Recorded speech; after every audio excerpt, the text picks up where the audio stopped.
بسم اللہ الرحمن الرحیم۔ شادی کا فیصلہ کیسے کیا جائے؟ رشتہ طے کرتے ہوئے بیٹی کی رائے نہ پوچھنا یہ بہت بڑی زیادتی ہے۔ بعض گھرانوں میں گھر کے بڑے رشتہ طے کر لینے کے بعد بیٹی کو بتاتے ہیں۔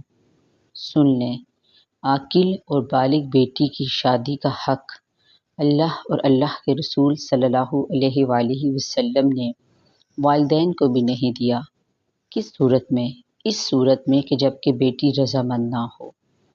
جتنا حق بیٹے کو حاصل ہے کہ وہ اپنی پسند، اپنی رائے کا اظہار کر سکے، بالکل اتنا ہی حق بیٹی کو بھی حاصل ہے۔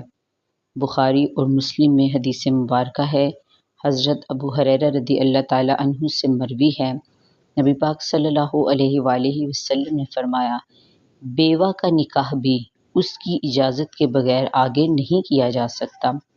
اسی طرح بالغہ کنواری لڑکی کا نکاح بھی اس کی اجازت کے بغیر نہیں کیا جا سکتا۔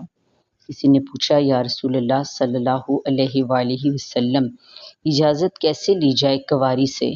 تو نبی پاک صلی اللہ علیہ وآلہ وسلم نے فرمایا، تم اسے رشتہ پیش کرو، اگر وہ سن کر خاموش ہو جائے، ناپسندیدگی کا اظہار زبان یا چہرے سے نہ کرے بلکہ خاموش ہو جائے، تو اس کی خاموشی ہی اس کی اجازت ہوگی۔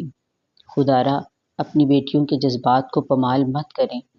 اگر بیٹی کو پسند نہ ہو تو وہاں پر نکاح مت کریں، اور اس بات کو بیٹی کی نافرمانی مت سمجھیں بلکہ شریعت کے تقاضے کو پیش نظر رکھیں۔ نبی پاک صلی اللہ علیہ وآلہ وسلم کے گھر کی مثال لیتے ہیں کہ جب حضرت جبرائیل علیہ السلام اللہ کا پیغام لے کر آ گئے کہ حضرت فاطمہ رضی اللہ تعالیٰ عنہ کا نکاح حضرت علی رضی اللہ تعالیٰ عنہ سے کر دیا جائے، تو اس کے باوجود بھی نبی پاک صلی اللہ علیہ وآلہ وسلم جب گھر تشریف لاتے ہیں تو اپنی بیٹی فاطمہ کو بلاتے ہیں اور اس کے سامنے رشتہ پیش کرتے ہیں کہ کیا فاطمہ ایسا کیا جائے؟ تو بیسکلی یہ تعلیم تھی امت کے لیے کہ رسول پاک صلی اللہ علیہ وآلہ وسلم نے باوجود اس کے کہ اللہ کا بھی حکم آ گیا، لیکن امت کی تعلیم کے لیے بیٹی کی رائے کو اہمیت دی۔ اس لیے ہمارے لیے اس میں یہ پیغام ہے کہ رشتہ طے کرنے سے پہلے والدین اپنے تجربے کو، اپنی رضا کو ضرور پیش نظر رکھیں، لیکن بیٹی سے اس کی رائے ضرور پوچھی جائے، اور جہاں پر بیٹی رضامند نہ ہو یا اس کا دل مطمئن نہ ہو تو شریعت اس کی رائے کو اہمیت دیتی ہے۔